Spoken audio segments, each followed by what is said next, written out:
ओम नमो भगवते वासुदेवाय। ओम नमो भगवते वासुदेवाय। वासुदेवाय। ओम नमो भगवते वासुदेवाय।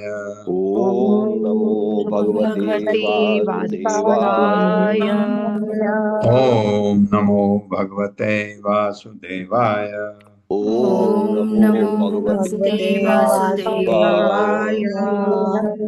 नारायणं नमस्कृत्य नारायणं नमस्कृत्य नरं चैव नरोत्तमं नरं चैव नरोत्तमम् देवीं सरस्वतीं व्यासं देवीं सरस्वतीं व्यासं तो जयमुदीरये ततो जयमुदीरये नष्टप्रायेष्वभद्रेषु नष्टप्रायेष्वभद्रेषु नित्यं भागवत सेवया नित्यं भागवत सेवया भगवते उत्तमश्लोके भगवती उत्तमश्लोके भक्तिर्भवति नैष्टिकी। भक्तिर्भवति नैष्ठिकी।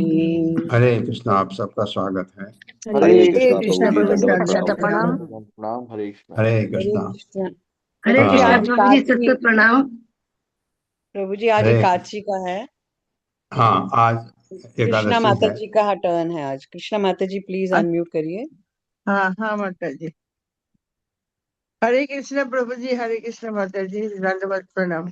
गाइए शुरू माता करूं? जी। हाँ, अभी गाइए गाइए। ओम नमो भगवते वासुदेवाय। शुद्ध भक्त चरण रेणु भजन अनुकूल। शुद्ध भक्त चरण रेणु भजन अनुकूल। भक्त सेवा परम सिद्धि प्रेमलतिकार मूल। माधवती थी भक्ति जननी जतने पालन कोरी। माधवती थी भक्ति जननी जतने पालन कोरी। कृष्ण बसती बसती बोली परम आदरे बोली।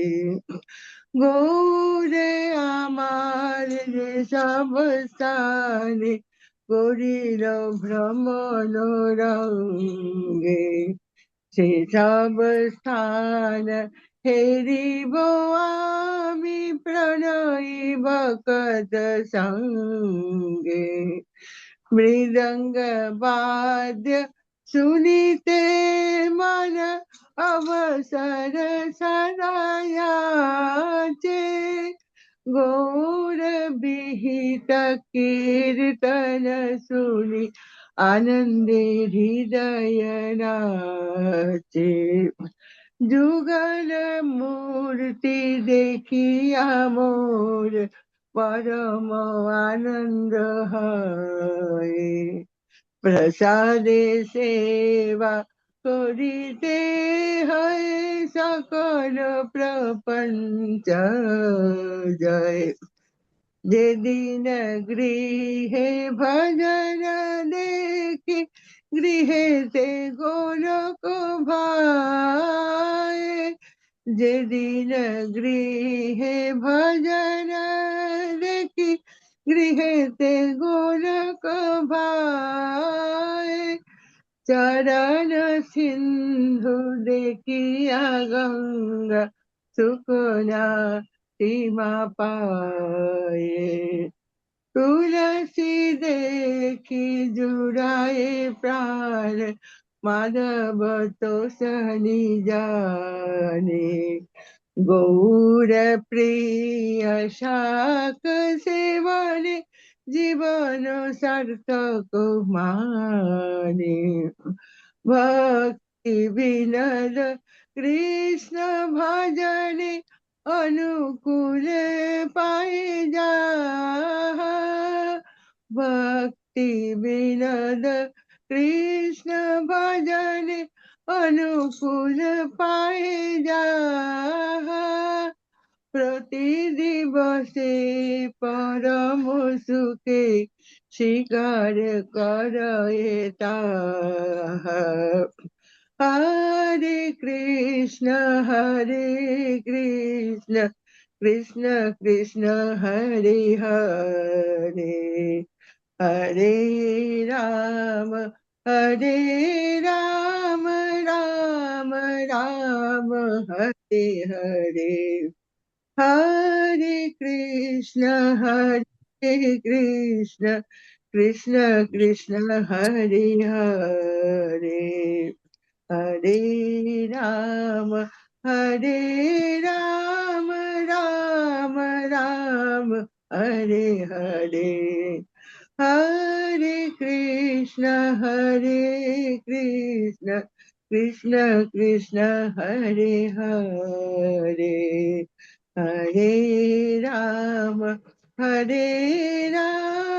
राम राम हरे हरे।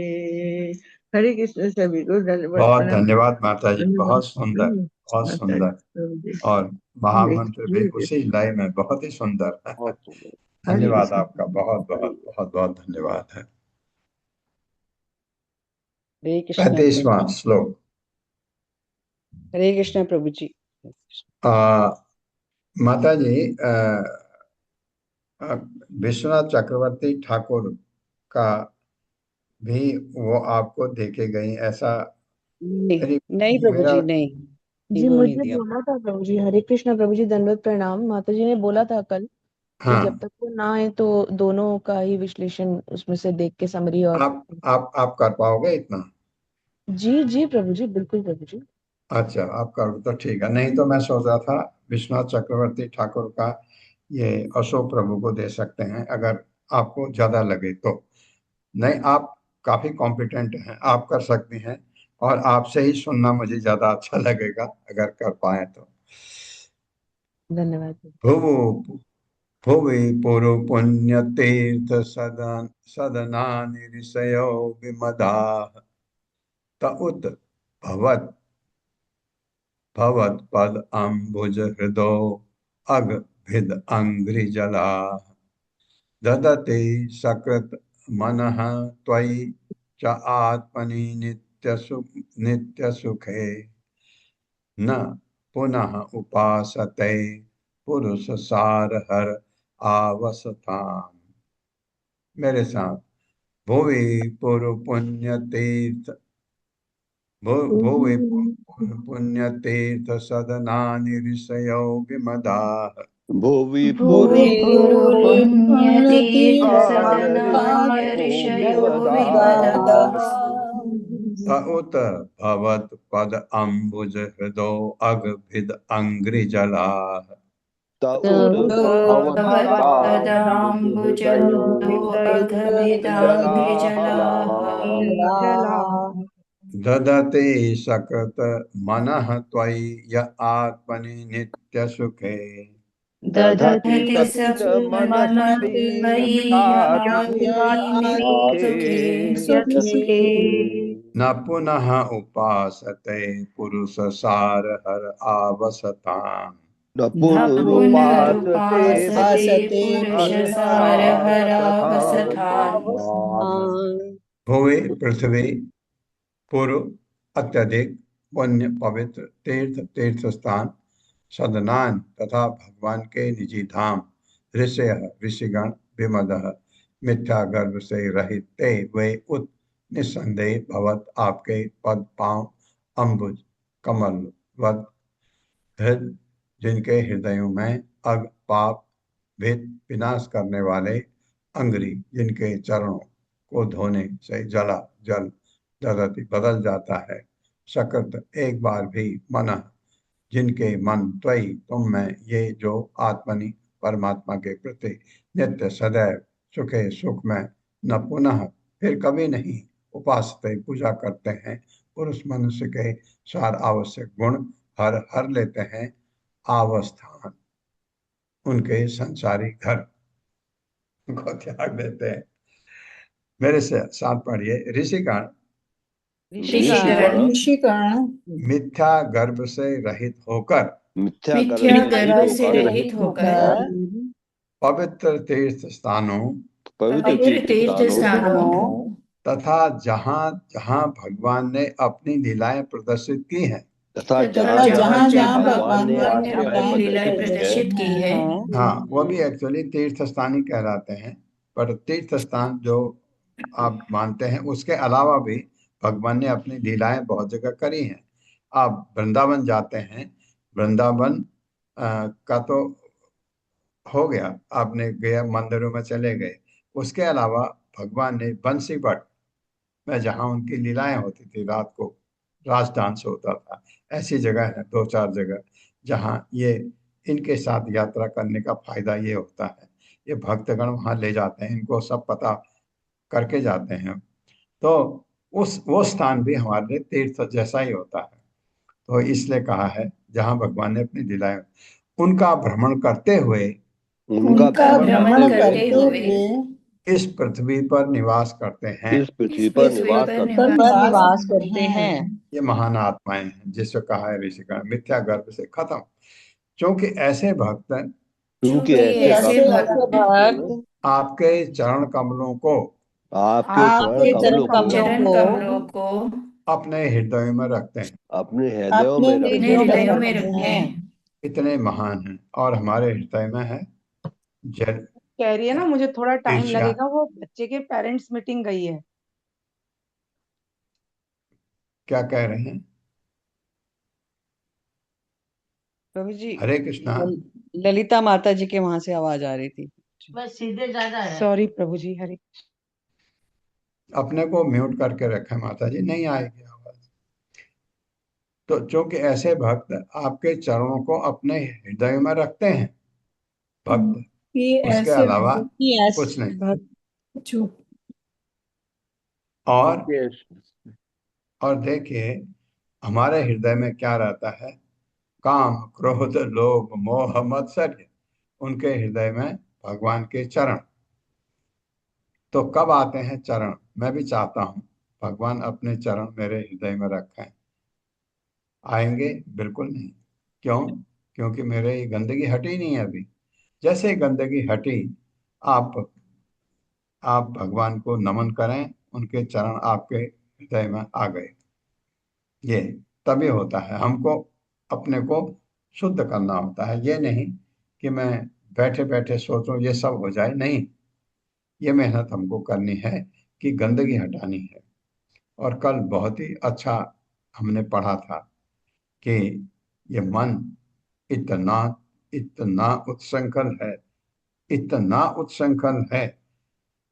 तो दो चीज भगवान कृष्ण ने अर्जुन को बताई थी, कैसे इसको तो कंट्रोल कर सकता है। कठिन है, असंभव नहीं है। बहुत चीजें बहुत कठिन होती हैं।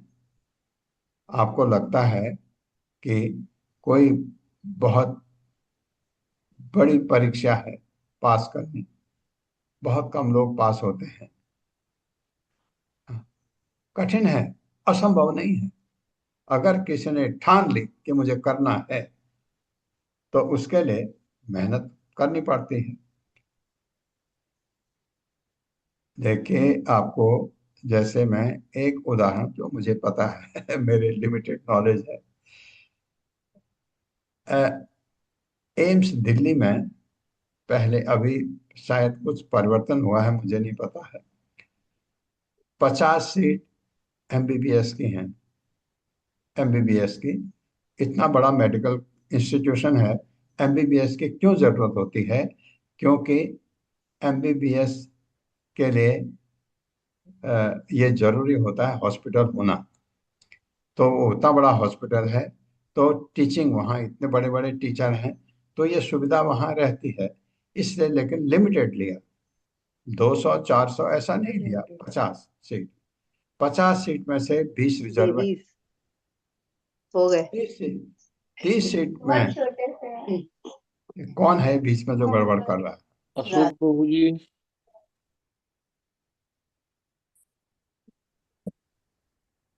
किसका, कौन है ये? अशोक प्रभु जी के यहाँ से आवाज आ रही थी मुझे। हाँ, प्रभु अपने को म्यूट करके रखे ना। आपको कौन कह रहा है बोलने के लिए? अभी नहीं प्रभु जी, मैंने जिसको मुझे बोलने ध्यान के नहीं लिए रहा, कहा मुझे ध्यान जाए नहीं रहा, मैं वही म्यूट नहीं अपने था। को अनम्यूट करें। सब अपने को म्यूट करके रखो। ये मतलब अगर को होस्ट ऐसा करे तो बड़ा गलत लगता है। सॉरी प्रभु जी, क्षमा कीजिएगा। तो ये क्या होता है, लय टूट जाता। प्रभु, जो मैं बोलना चाह रहा हूँ वो मैं कहाँ था मुझे याद नहीं रहता।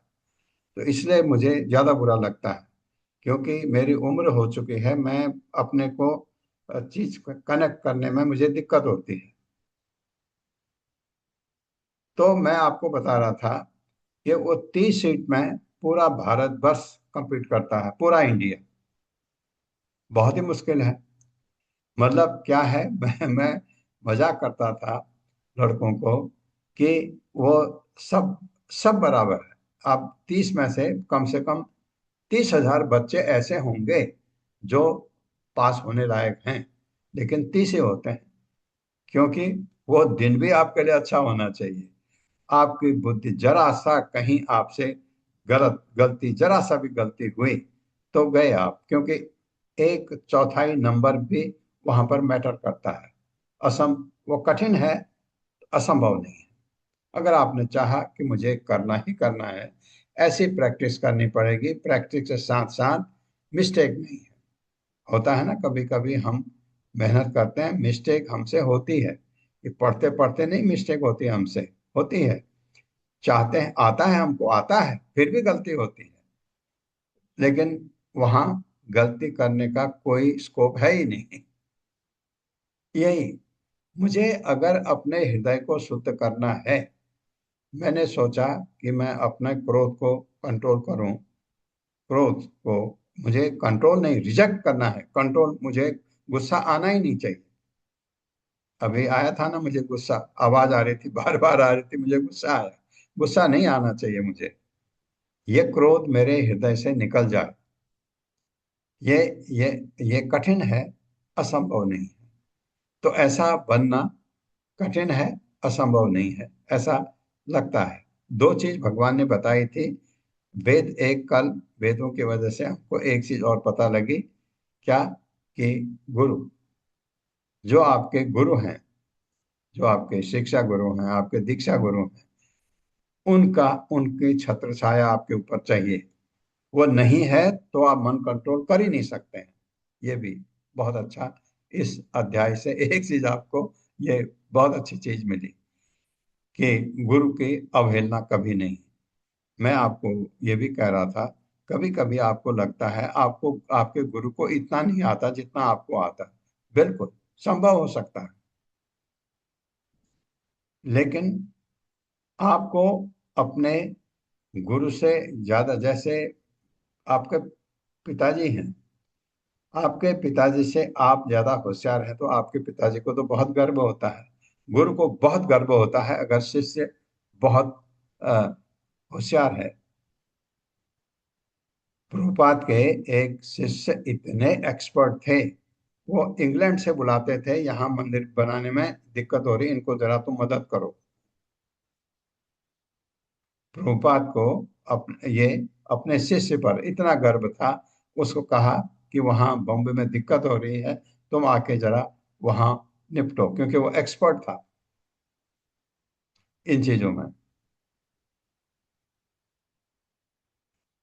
तो इसका मतलब ये नहीं कि वो प्रभुपाद से ऊपर हो गया। नहीं, जिस दिन ऐसा होगा उसका विनाश।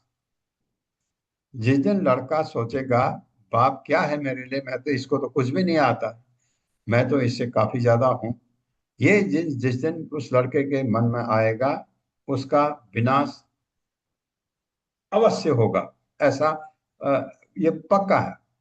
विनाश का मतलब आप क्या सोचते हैं, वो पैसों के मामले में बहुत अच्छा? नहीं नहीं, वो तो धूर्त तो हो गया ना जहां, वो उसका क्या तरक्की है।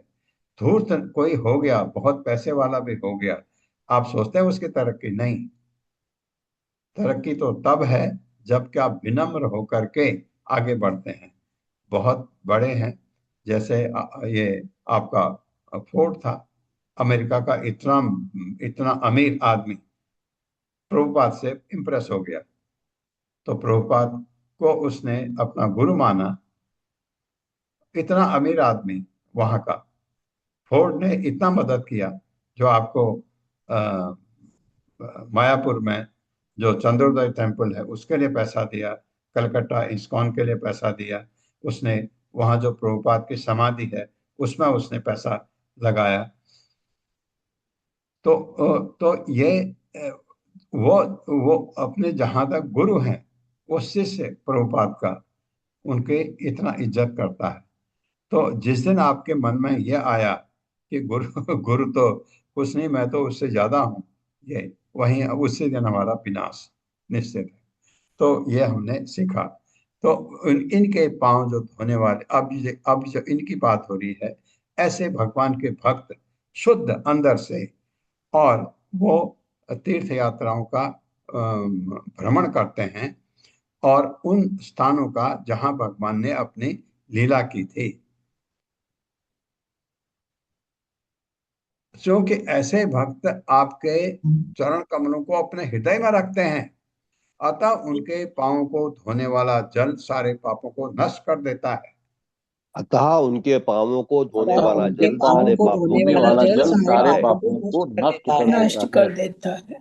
जो कोई अपने मन को जो कोई कोई अपने अपने मन को एक बार भी एक बार बार भी भी समस्त जल के नित्य आनंदमय आत्मा समस्त समस्त जल के नित्य जगत के आनंदमय नित्य आत्मा आनंदमय आत्मा आपकी ओर मोड़ता है, आपकी ओर आपकी मोड़ता ओर है, मोड़ता है, वह घर पर ऐसे पारिवारिक जीवन के अधीन नहीं रहता। वो घर वो पर घर पर ऐसे ऐसे पारिवारिक जीवन के पारिवारिक अधीन नहीं जीवन के रहता, अधीन नहीं रहता। हाँ, कैसे घर के, जिससे मनुष्य के अच्छे गुण छीन लिए जाते हैं। जिससे जिससे मनुष्य के मनुष्य के अच्छे गुण अच्छे गुण छीन लिए छीन जाते लिए हैं। जाते हैं। हाँ, फिर उस घर में नहीं रहता।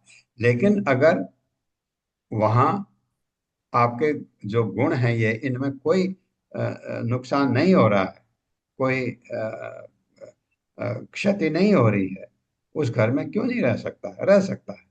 लेकिन देखें आपने, प्रभुपाद हमारे सामने एग्जाम्पल हैं।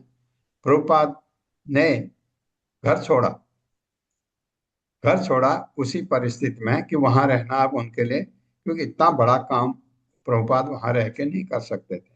हालांकि उस समय उनको तो पता नहीं था इतना काम वो करेंगे नहीं करेंगे, लेकिन मन में गुरु का आदेश था उसको लेकर के। तो फिर व्यक्ति उस घर में नहीं रहता, वो घर उसके लायक है ही नहीं। क्योंकि जहां आपको आपको भगवान की भक्ति में ऐसे करने में तकलीफ होती है, और वो घर में आपको रहने लायक नहीं, आपको घर त्यागना चाहिए। ये आपको ये गलत लग रहा होगा, लेकिन ये सही है कि गृहस्थ में जब आपके गृहस्थ जीवन पूरा हो गया या पूरा नहीं भी हुआ, जहां भगवान भक्ति में आपको बार बार अवरोध होता है, वो घर आपके लिए तो घर नहीं, वो तो जेल हो गया। तो वो त्यागना चाहिए। एक चीज मैं यहाँ और कहना चाह रहा हूँ आपको, ये ऐसे भक्त जो हैं जिनकी बात हो रही है, ये मैंने शायद कब बोला मुझे पता नहीं। हम जाते हैं ना गंगा जी, हरिद्वार जाते हैं, हर की पैड़ी में डुबकी लगाते हैं, गंगा को मैली करके आते हैं। ये भक्त जाते हैं, अगर इन्होंने डुबकी लगाई, गंगा शुद्ध हो जाती है, क्योंकि वो जो मैल हमने लिए थे उनमें अपने में ले लेते हैं। इतने भगवान के महान भक्त होते हैं ये। तात्पर्य माता जी। हरे कृष्णा। सोनिया अग्रवाल माता जी पढ़िए प्लीज। हरे कृष्ण माता जी। श्री प्रभुपाद जी की जय। तात्पर्य श्री प्रभुपाद जी के आशीर्वाद से। महत्वाकांक्षी ऋषि का गुण यह है कि उसने आदर्श विद्वानों से परम सत्य के विषय में सीखा होता है और वैराग्य का सौम्य भाव विकसित कर लिया होता है।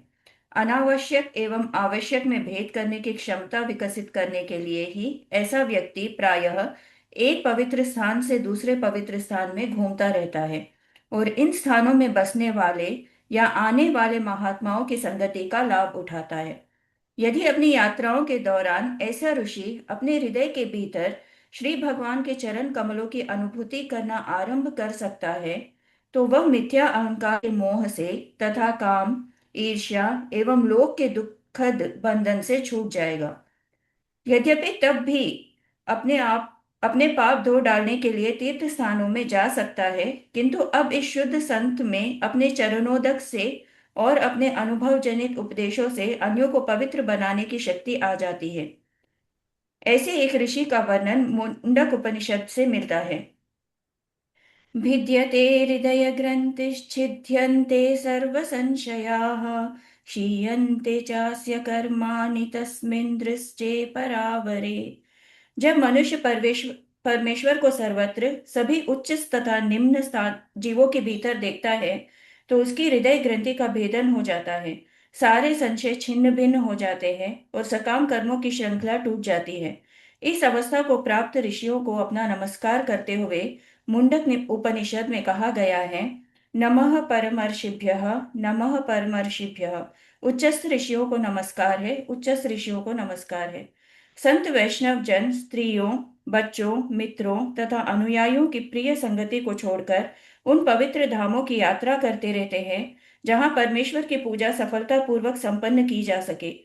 ऐसे स्थान जैसे वृंदावन, मायापुर तथा जगन्नाथपुरी या फिर जहां कहीं भगवान श्री विष्णु के निष्ठावान भक्त एकत्रित होते हैं।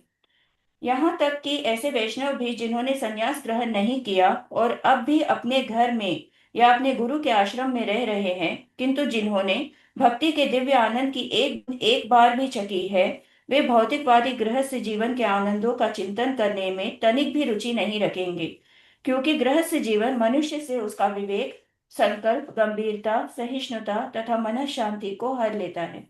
श्रील श्रीधर स्वामी प्रार्थना करते हैं, मुञ्चन्नङ्गतदङ्गसङ्गमनीशं त्वामेव सञ्चितयन् सन्तः सन्ति यतो यतो गतमदास्तान् आश्रमान् आवसन् नित्यं तन्मुखपङ्कजात् विगलितत्वत्पुण्यगाथामृत स्तोत्रः सम्प्लुतो नरहरे नस्याम् अहं देहभृत्। हे प्रभु, जब मैं अपने सारे इंद्रिय तृप्ति त्याग दूंगा और निरंतर आपका ध्यान धरने में लग जाऊंगा, और जब मैं मिथ्या गर्भ से रहित संत सदृश भक्तों की कुटियों में निवास करने लगूंगा, तब मैं आपकी पवित्र कथाओं का उच्चारण कर रहे भक्तों के मुखारविंदों से निकली अमृत की बाढ़ से पूरी तरह डूब जाऊंगा। और हे नरहरि, तब मुझे पुनः भौतिक शरीर धारण नहीं करना होगा। हरे कृष्ण।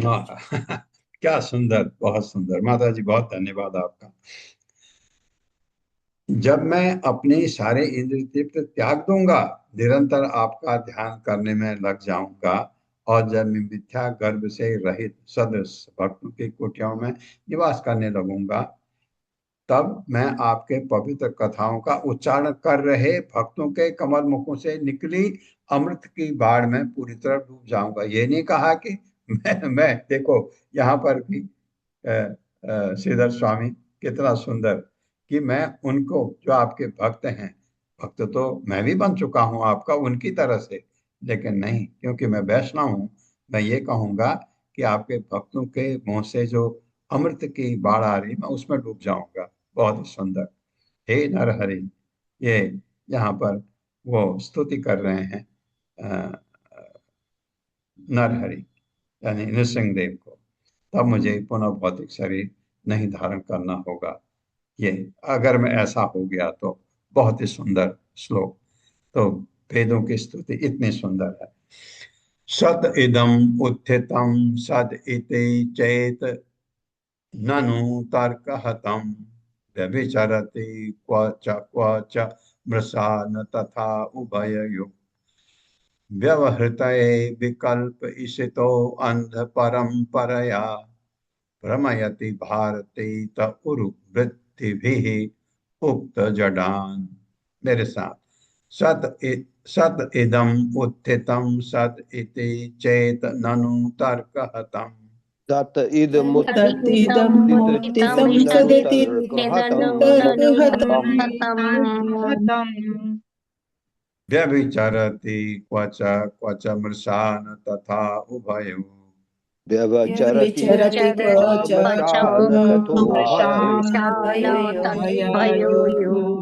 व्यवहृतये विकल्प इषितो अंध परंपरया व्यवहृतये विकल्प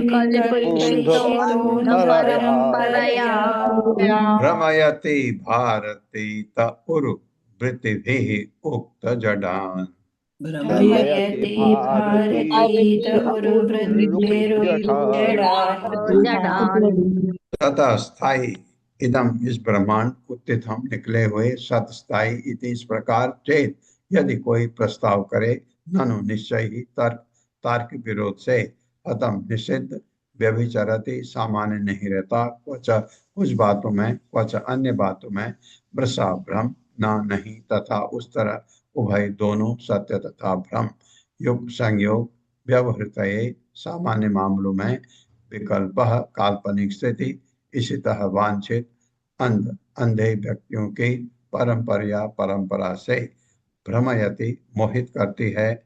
भारतीय ज्ञान के शब्द ते तुम्हारे पूर्व अनेक वृत्ति भी अपने पेशों से उक्त कहे गए जडान जड़।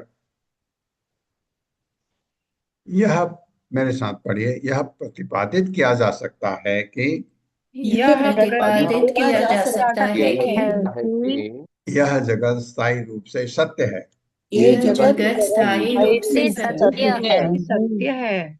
हाँ, क्योंकि कुछ मीमांसक ऐसा कहते हैं, जैसे हमने ये फिलोसफी पढ़ी थी 5, उनके बारे में ज्यादा नहीं पढ़ा हमने, खाली ये क्या है, ये क्या है, ये क्या है 5 थे। उसके बाद फिर वेदांत सूत्र आया, तो उनके बारे में पढ़ा था। उनमें बहुत कुछ सत्य मानते हैं इस भौतिक जगत को, क्योंकि इसकी उत्पत्ति स्थायी सत्य से हुई है। क्योंकि इसकी उत्पत्ति स्थायी सत्य से हुई है। हाँ, ये कह सकते हैं भगवान तो सत्य हैं, वो जो बनाएंगे वो भी तो सत्य होगा। ये ऐसा हाइपोथेसिस हो सकती है, ऐसा विचार आ सकता है, किंतु इसका तार्किक खंडन हो सकता है। किंतु इसका तार्किक खंडन हो सकता है। हाँ, लॉजिकल, तार्किक मतलब लॉजिक दे करके, तर्क दे करके आप इसका खंडन कर सकते हैं। निस्संदेह कभी कभी कार्य कारण एक कार्य है, एक वो कार्य का कारण है। जैसे कार्य हुआ भौतिक जगत, कारण भगवान का ऊपरी अभेद सत्य नहीं सिद्ध हो पाता। ऊपरी अभेद सत्य नहीं सिद्ध हो पाता। हाँ, कभी कभी ऐसा मुश्किल लगता है, और कभी तो सत्य वस्तु का फल भ्रामक होता है, और कभी तो सत्य वस्तु का फल भ्रामक होता है। यही नहीं, यह जगत स्थायी रूप से सत्य नहीं हो सकता, ये जगत स्थायी रूप से सत्य हो सकता, क्योंकि यह केवल परम सत्य के ही स्वभाव में भाग नहीं लेता। क्योंकि यह केवल परम सत्य के ही स्वभाव में भाग नहीं लेता। हाँ, ऐसा भी आप तर्क कर सकते हैं, अरे नहीं सत्य नहीं है, ये तो भगवान सत्य ने बनाया, नहीं बनाया है, लेकिन वो इससे अपने को अलग रखते हैं, इसका मतलब कुछ गड़बड़ है ऐसा। अपितु उस सत्य को छिपाने वाले भ्रम में भी लेता है। अपितु उस सत्य को छिपाने वाले भ्रम में भी लेता है। वस्तुतः इस दृश्य जगत के दृश्य रूप, इस दृश्य जगत के दृश्य रूप उन अज्ञानी पुरुषों की परंपरा द्वारा अपनाई गई काल्पनिक व्यवस्था है, जो अपने भौतिक मामलों को सुगम बनाना चाहते थे। उनके लिए जो अपने मतलब से कुछ कहना चाहते थे। आपके वेदों के बुद्धिमत्तापूर्ण शब्द, आपके वेदों के बुद्धिमत्तापूर्ण शब्द अपने विविध अर्थों तथा अंतर्निहित व्यवहारों से उन सारे पुरुषों को मोहित कर लेते हैं, जिनके मन यज्ञों के मंत्रोच्चारण को सुनते सुनते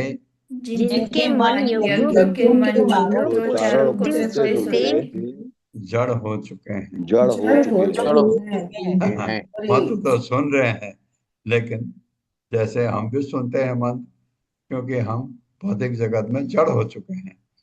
ये ज्यादातर ऐसा बहुत सुंदर है ये, इसका जो एक एक शब्द का मीनिंग है, तो इधर तात्पर्य में पढ़ते हैं क्या लिखा है तात्पर्य। हरे कृष्णा। आत्रेयी माता जी पढ़िए प्लीज। हरे कृष्ण। तात्पर्य श्रील प्रभुपाद की जय। श्रील प्रभुपाद के द्वारा श्री विश्वनाथ चक्रवर्ती ठाकुर के अनुसार उपनिषद ये शिक्षा देते हैं कि ये सृजित जगत सत्य किंतु नश्वर है।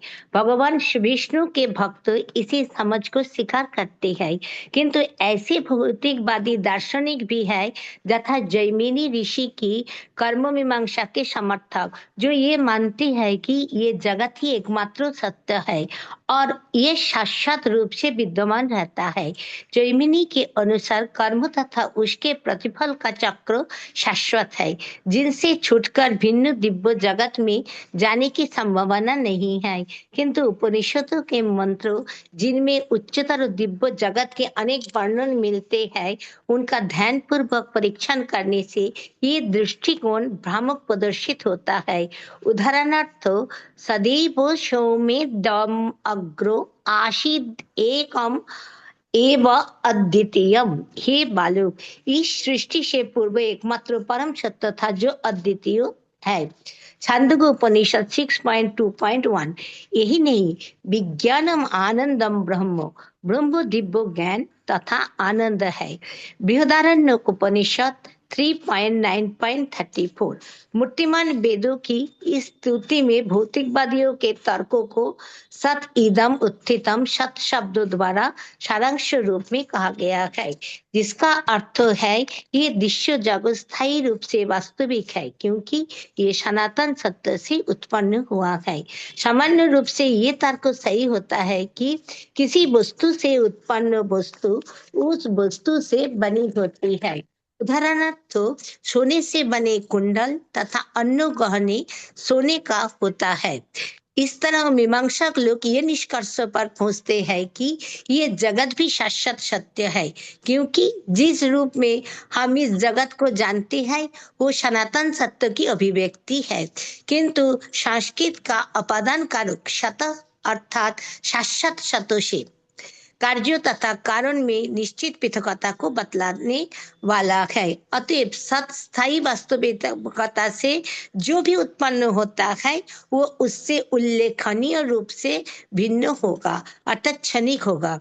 इस तरह भौतिकवादियों का तर्क दोषपूर्ण है क्योंकि इससे जो सिद्ध करना होता है उसके विरुद्ध का तर्क ही सिद्ध होता है।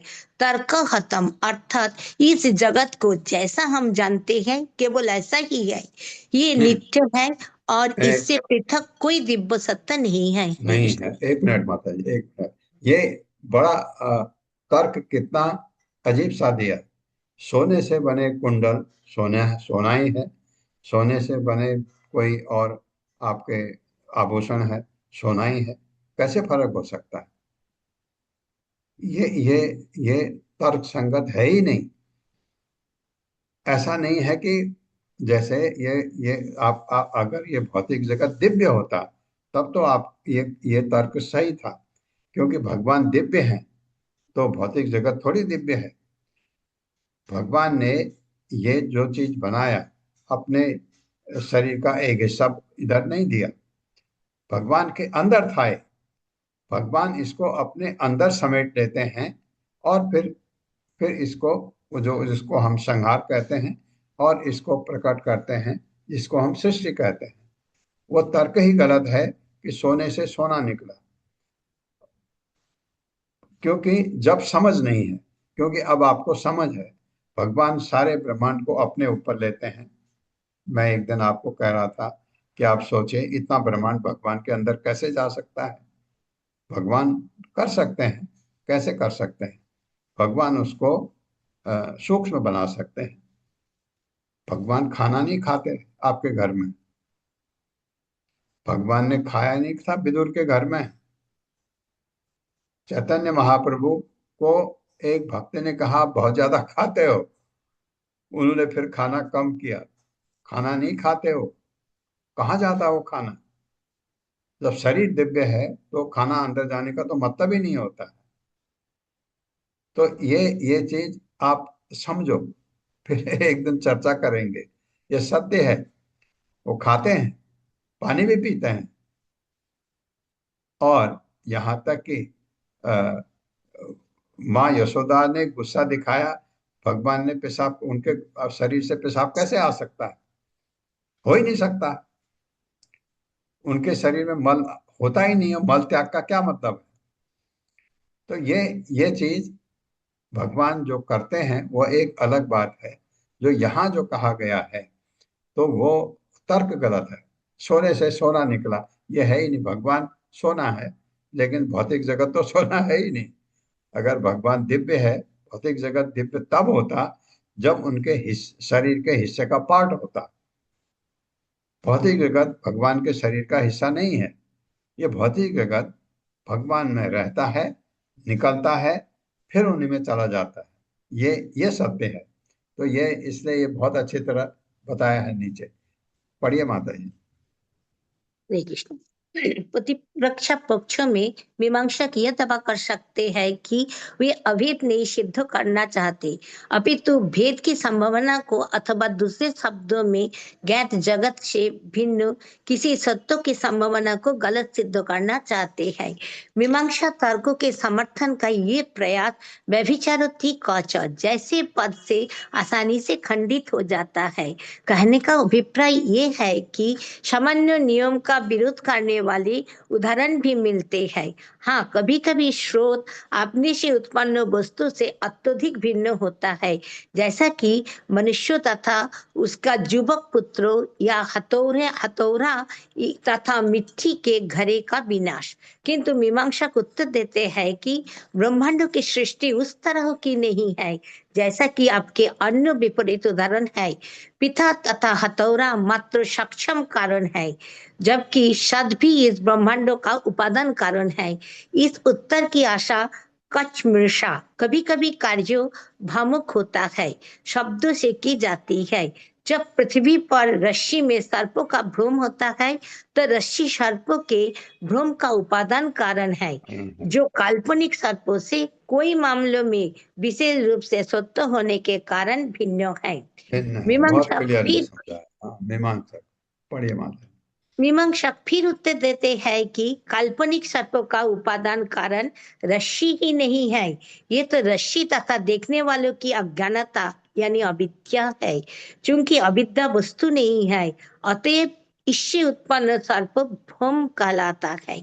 मूर्तिमान वेद उत्तर देते हैं कि इतने पर भी ये सत्य है कि अज्ञान के साथ सत्य तथोभयोयुक्त ब्रह्मांड की सृष्टि होती है।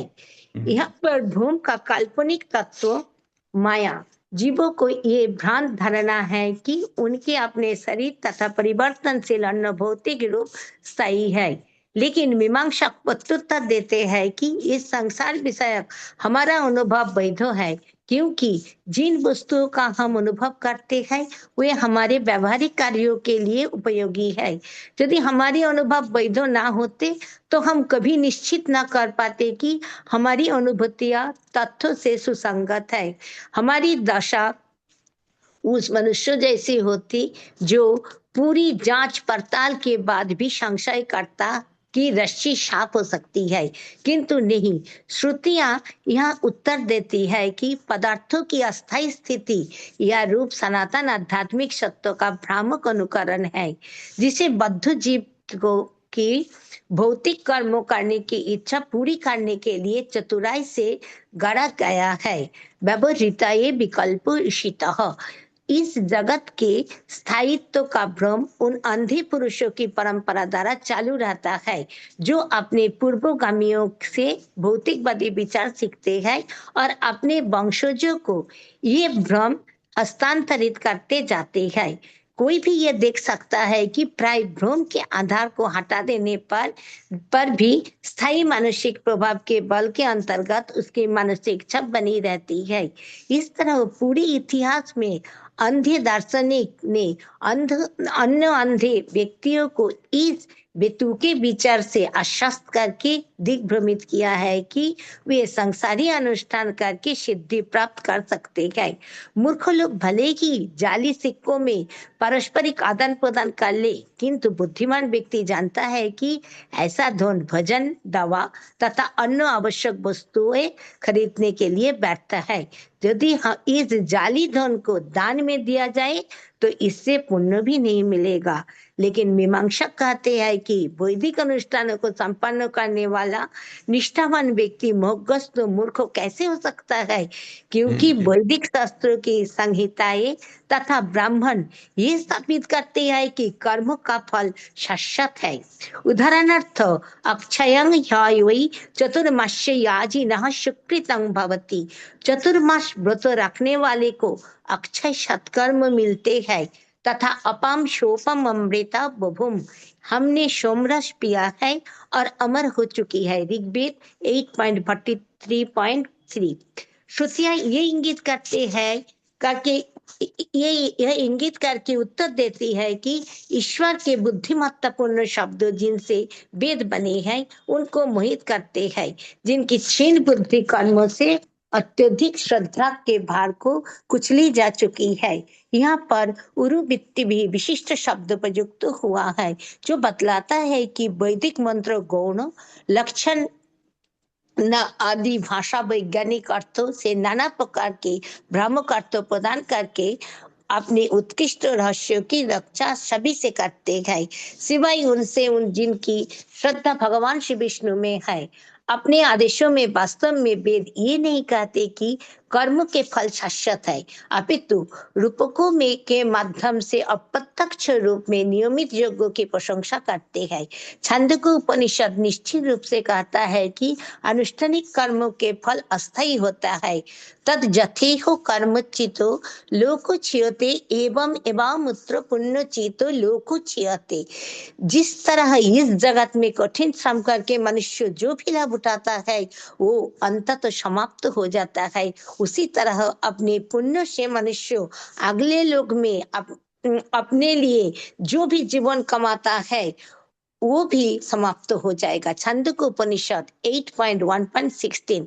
अनेक श्रुति मंत्रों के प्रमाण के अनुसार संपूर्ण भौतिक ब्रह्मांड परम सत्य का क्षणिक उद्भव है। उदाहरणार्थ मुंडक उपनिषद 1.1.7 कहता है, जथोर्ननाभि सृजते गृह्णते च यथा पृथिव्यां औषधयो संभवन्ति यथा शतो पुरुषात् कुशलमानि यथा क्षरात् संभवति विश्वम। जिस तरह मकड़ी द्वारा जाल का विस्तार किया जाता है और फिर समेट लिया जाता है, जिस तरह पौधे पृथ्वी से उगते हैं और जिस तरह जीवित व्यक्ति के सिर तथा शरीर पर बाल उगते हैं, उसी तरह ये ब्रह्मांडो अक्षर परम पूर्ण से उत्पन्न होता है। श्री सीधा स्वामी प्रार्थना करते हैं, उद्भूतं भवत शतोऽपि भुवनं शनैव सर्पोष्टचः कुर्वत् कार्यम् अपि ह कुतकनकं वेदोऽपि नैवं परः अद्वैतं तव सत्परं तु परमानन्दं पदं तत्मुता वन्दे सुन्दरमिन्दिरानुता हरे मामुञ्च मामानतम्। यद्यपि ये जगत सत्य के सार रूप आपसे उदय हुआ है, किंतु ये शाश्वत रूप से सत्य नहीं है। रस्सी से प्रकट होने वाला भ्रामक सर्प स्थायी वास्तविकता नहीं होता, न ही स्वर्ण से उत्पन्न विकार ही। वेद कभी ये नहीं कहते कि ये वास्तविक है। वास्तविक दिव्य अद्वैत सत्य आपका परम आनंदमय निजी धाम है। मैं उस सुंदर धाम को नमस्कार करता हूँ। हे भगवान श्री हरि, मैं भी आपको नमस्कार करता हूँ, जिन्हें देवी इंदिरा सदैव नमस्कार करती है। इसीलिए कृपया आप मुझे कभी भी छोड़े नहीं। हरे कृष्ण। श्रीधर स्वामी की वंदना को नमन। ये इतना क्यों लिखा, इतना तात्पर्य लिखने का क्या मतलब है, ये हम तो समझ गए, ये जगत क्षणिक है। लेकिन क्योंकि ये जो और फिलोसफर्स हैं, मीमांसावादी हैं, ये हैं जो सत्य मानते हैं, उसको समझाने के लिए ये इतना लिखा गया है। और अब राय विनोदिनी माता जी के मुख से सुनते हैं सूक्ष्म रूप में। हरे कृष्णा प्रभु जी, दंडवत प्रणाम प्रभु जी। प्रभु जी, इसमें हम दोनों विचारधाराओं को इंक्लूड करते हैं, जैसे कि पहले श्लोक में विश्वनाथ चक्रवर्ती ठाकुर जी ने क्या अलग से कहा है और फिर प्रभुपाद ने उसको कैसे सारांशित किया है। प्रभु जी, दोनों लेते हैं कि करके वर्षा माता जी नहीं है, इस कारण मैं उनका कार्य कर रही हूँ। हालांकि वो मुझसे बहुत अच्छा पढ़ती हैं, पर फिर भी मैं कोशिश करती हूँ। तो श्रील प्रभुपाद की जय, श्रील विश्वनाथ चक्रवर्ती ठाकुर की जय, गुरु महाराज की जय। तो श्रील विश्वनाथ चक्रवर्ती ठाकुर जी ने एक बहुत ही सुंदर यहाँ पर वैष्णवों के तरफ से एक कोट किया है।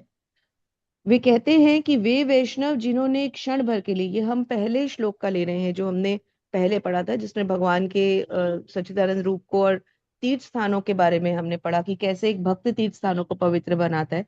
क्योंकि अभी सेकंड श्लोक से हम थोड़ा सा जगत की मिथ्या और उस धारणा में चले गए हैं, तो एक बार फिर से रिवाइव करते हैं। तो पहले वाले श्लोक में जहाँ श्री विश्वनाथ चक्रवर्ती ठाकुर जी कहते हैं कि वे वैष्णव जिन्होंने क्षण भर के लिए भी आपका ध्यान किया है, वे भौतिक पारिवारिक जीवन के सुखों में रुचि खो देते हैं।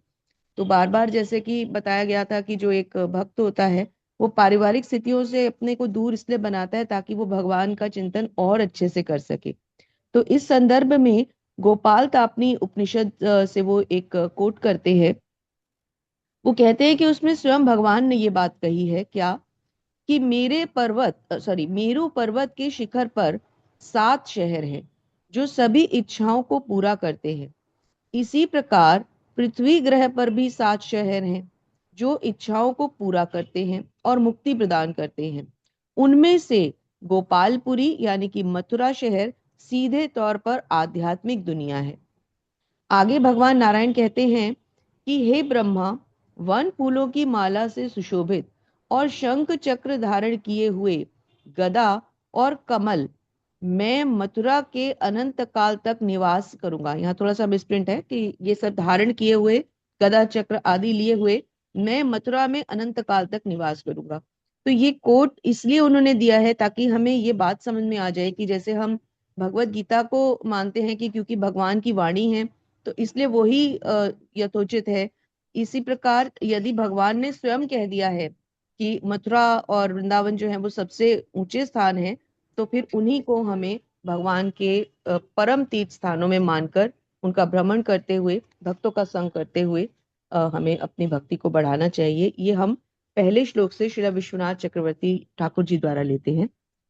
प्रभुपाद इस विषय में कहते हैं, प्रिय भगवान, आप सच्चिदानंद विग्रह है, अर्थात ज्ञान के नित्य आनंद स्वरूप है।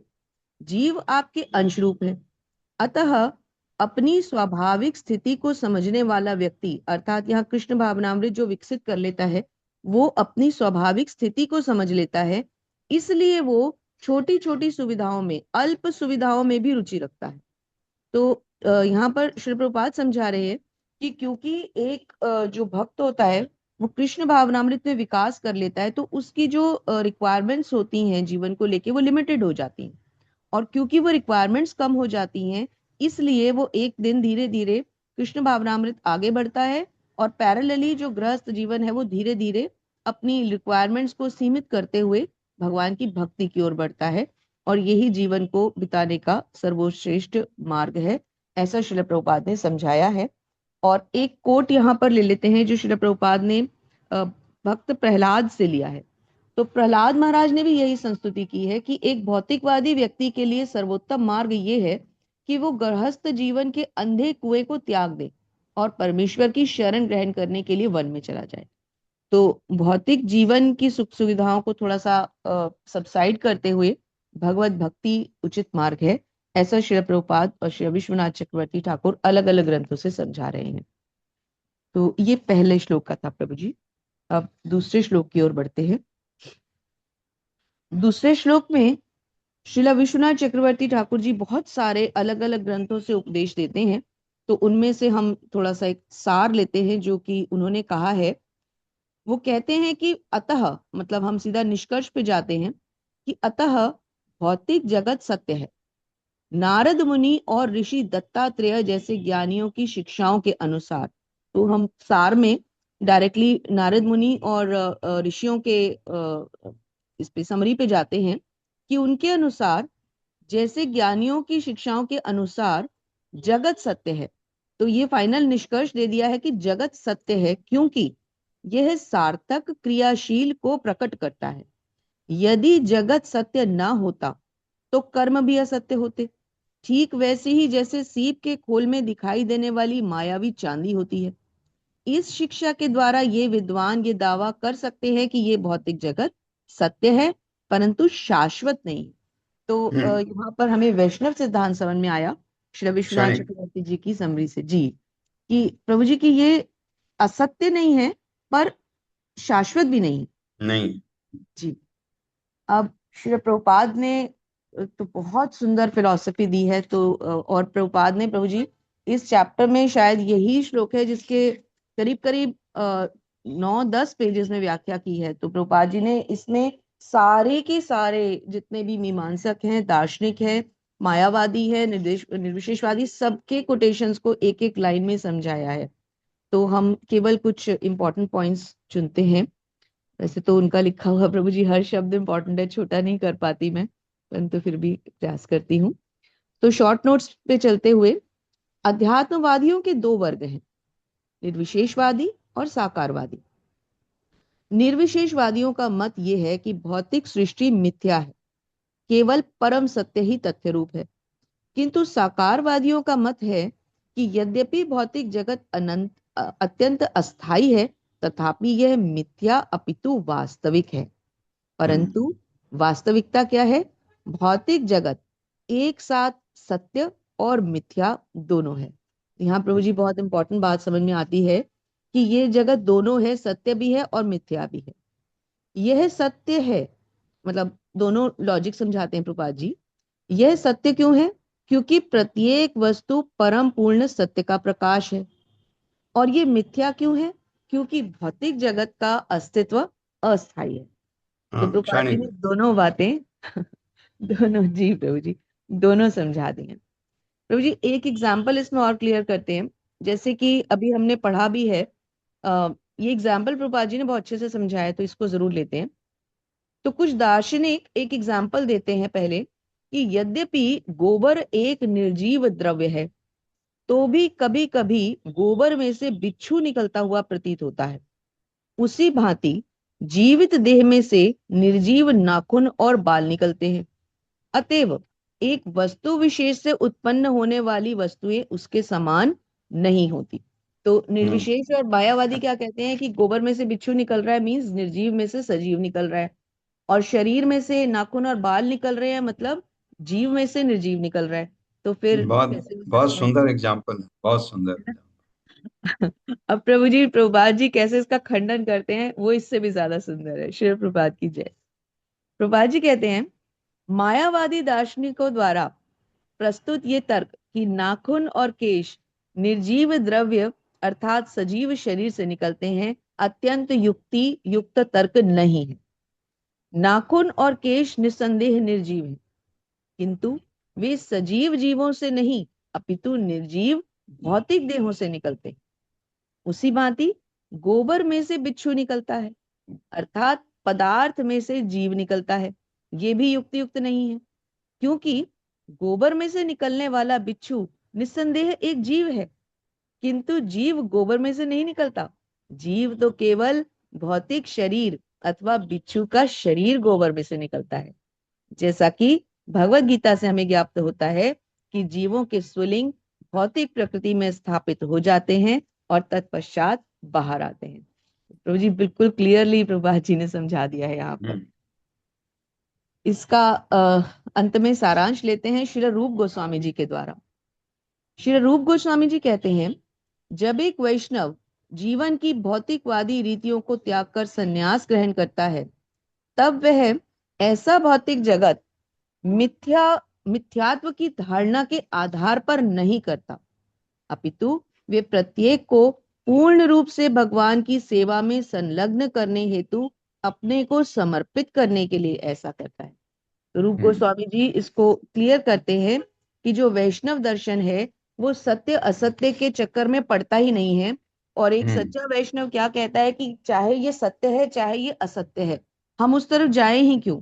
हम तो अपना जीवन, मनुष्य जीवन का सदुपयोग भगवान की सेवा में करें, और जो भी कार्य हमें करने को कहा गया है उसको केवल इसलिए करें क्योंकि वो भगवान का आदेश है और हमें उसको संपूर्ण करना है।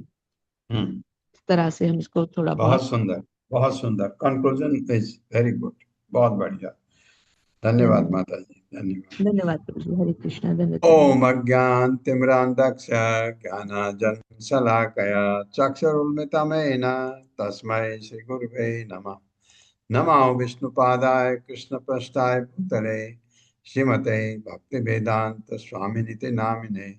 नमस्ते सरस्वती देवे गौरवाणी प्रचारिणे निर्विशेष शून्यवादी पाश्चात्य देशतारिणे। जय हो श्री कृष्ण चैतन्य प्रभु नित्यानंद श्री अद्वैत गदाधर शिवासादि गौर भक्त बंद।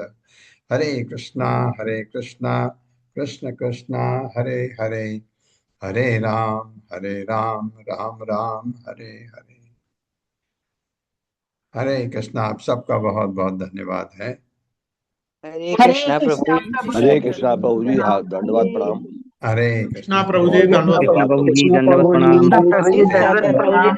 प्रणाम। कोटि हरे कोटि कृष्ण। धन्यवाद जी। हरे हरे कृष्णा। कृष्ण प्रभु जी।